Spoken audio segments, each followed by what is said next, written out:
Hey everybody, today I'm in Indianapolis and specifically at Garfield Park in Indianapolis, which is a super cool park and actually probably deserves a video all on its own, which might come at some point.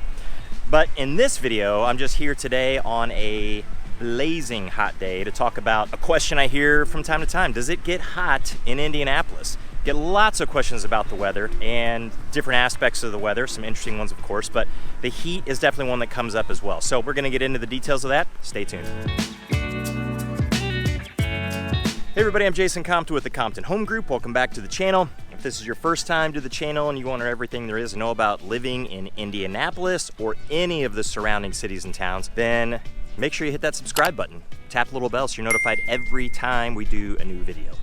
And we have people reaching out to us from all over the country with questions about Indianapolis, of course, and all aspects of Indianapolis. Best places that might be the fit for them or outside of Indianapolis. So a lot of the cities and towns, because there are a lot of them that surround Indianapolis. So if you have questions at all about any of those places at all, don't hesitate to reach out any way that you know how. We'll always have your back with those questions, and we'll certainly have your back when it comes time for you to make your move to the Indy Metro. All right, again, I'm in Indianapolis, and I'm really deep in Indianapolis right now. I'm in Garfield Park, and as I said, this park here is super, super cool. The Botanical Gardens, which is the big building right up there behind me, is incredible to go through, and all the different plants. If you're into that, even if you're not, probably be amazed just walking through there, the different varieties and just how dense it is too. I mean, there's a lot in there. So this park probably does deserve its own video, which could come sometime in the future, but it's Indianapolis' oldest public park.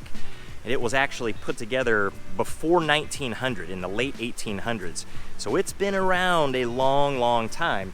And they've got a little bit of construction going on here right now because the two fountains on either side of the large fountain, they're not gonna be in use this year. They're going through a renovation project, but I'm in the sunken garden right now, and you can see you gotta get down some steps to get to this sunken portion here, but it's just a cool place. I mean, there's no playground right here. You've got things like that outside of this, of course, because Garfield Park is well over 100 acres. There's a lot of variety here, a lot of things to do. It was just with the family, plenty to do. But again, that's a whole other thing, a whole other topic that you can get into, but awesome place to actually shoot a video. Not such a great day to shoot a video though, because we're here to talk about the heat and really kind of the summer a little bit in Indianapolis. So today it is blazing hot, and thankfully now just the sun went behind some clouds because it was scorching and it was kind of hard for me to keep my eyes open. People ask a lot about the weather in Indianapolis. So of course people ask about the winter, especially if you're not from the Midwest. If you're from Florida or Southern California, then I can understand why the winter might be one of the biggest things that you'd be worried about. How cold is it going to get? What's that going to be like? Is there anything specific about my house that I need to worry about when it gets that cold? Is snow going to be a worry? Do you get a lot of snow? And when you do, what is that like? Does the city go on complete lockdown? Who's gonna shovel my driveway or my walk? And what are my options there? So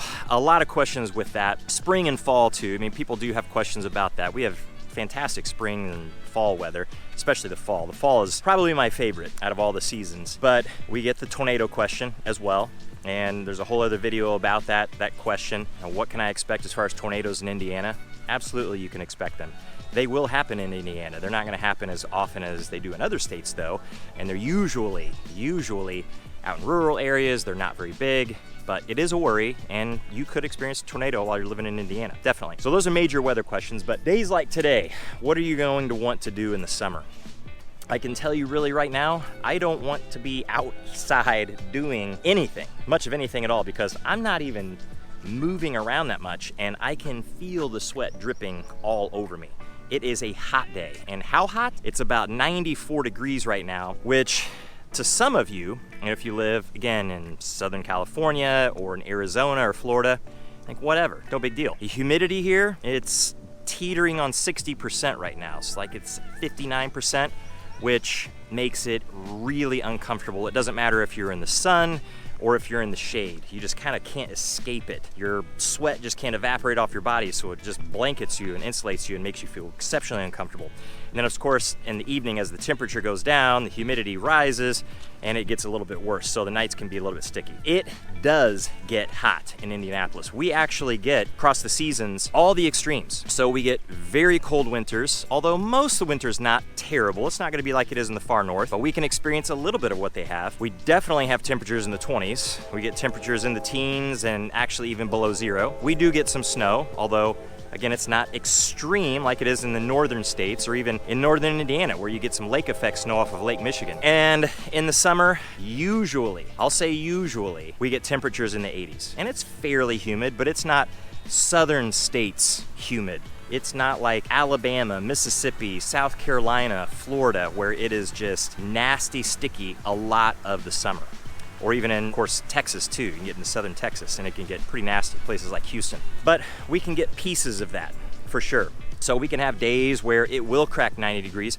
We've definitely had temperatures at 100 degrees and a little over 100, but that's exceptionally rare here.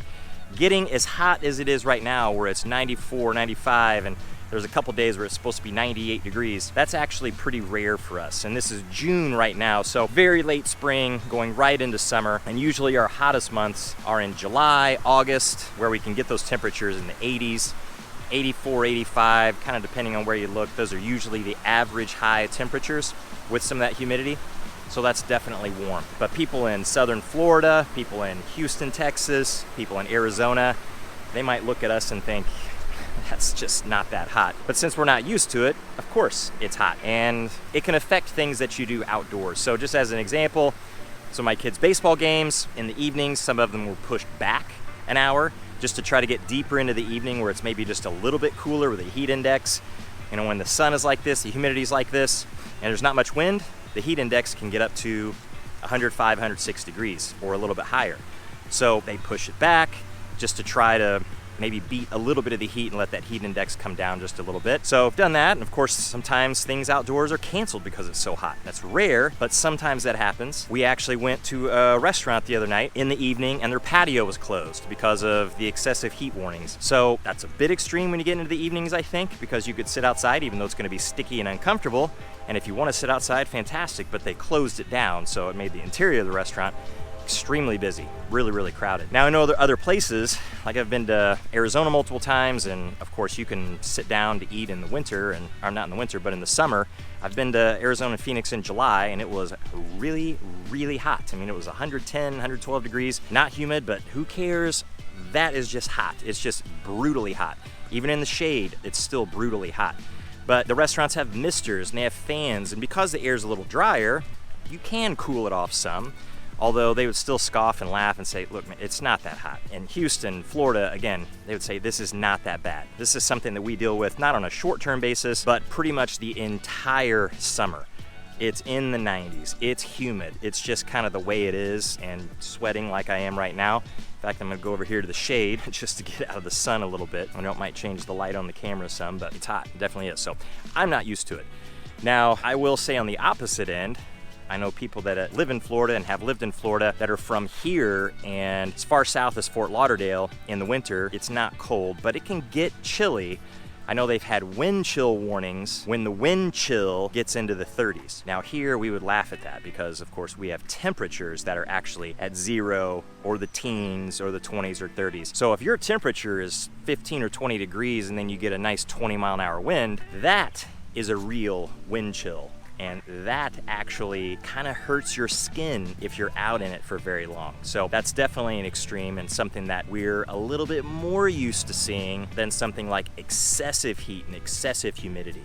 We're not quite there as often. So the Floridians or people in Arizona or Southern California might laugh at us a little bit about the heat, but we'll think, well, we got you on the side of the winter and when it gets cold. We're a little bit more used to that and those extremes more often. So the question definitely about Indianapolis and does the summer get hot or does it ever get hot here? The answer is absolutely, without a doubt, yes it does. It can get extremely hot here, but it's only really, for the most part, in short bursts. So I know for a fact this little heat wave that we're getting this weekend is gonna drop back down to 80, humidity is gonna drop, but then it's gonna crank back up again next week and get over 90 again, and we'll just have to see how July and August go. But I'm going to assume, based on history, that most of those months are not gonna be over to 90 degrees. They're gonna be in those mid-80s, still warm, still hot.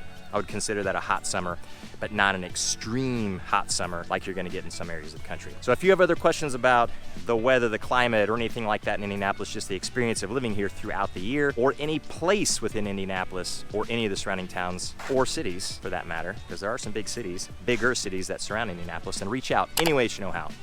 And until the next one, we'll see you later.